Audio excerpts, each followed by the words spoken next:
Hello everyone, and welcome. It's hard to imagine a life where everything you've built crumbles in an instant. That was my reality. At 34, I was a security guard, a far cry from the life I thought I'd have. Then, the unthinkable happened. My wife left, taking our $47 million California estate, and, more importantly, our 2 sons. Her parting words echoed in my mind, a chilling prophecy: you'll die alone and broke. It felt like the end of everything. The weight of that loss, the betrayal, the sheer injustice, it was crushing. I was adrift, consumed by a bitterness that threatened to swallow me whole. One ordinary night, while on duty, an elderly man collapsed, his hand gripping my arm with desperate urgency. As he struggled to breathe, his eyes, filled with a strange recognition, fixed on me. "Listen," he rasped, "you look just like someone I knew. What's your mother's maiden name?"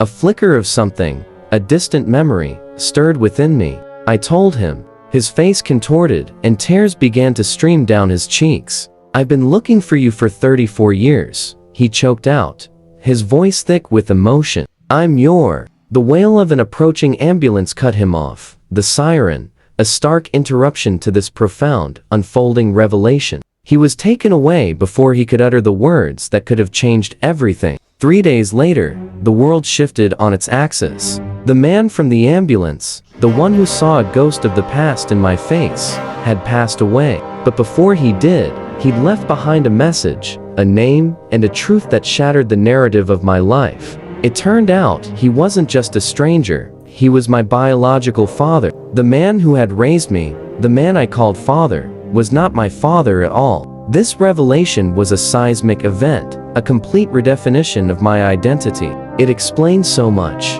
the feeling of being outsider, the subtle disconnects I'd always felt. The bitterness I'd harbored for years began to dissipate, replaced by a profound sense of peace and a dawning understanding. The revenge I'd craved, the desire to prove my ex-wife wrong, all seemed so small now. My focus shifted from what I had lost to what I had found, my true heritage, a connection to a past I never knew existed. This journey taught me that sometimes, the greatest victories aren't about reclaiming what was taken, but about discovering what was always meant to be yours. It's about finding your truth, no matter how unexpected. Thank you for joining me on this journey. If you found this story inspiring, please consider following for more life-changing narratives.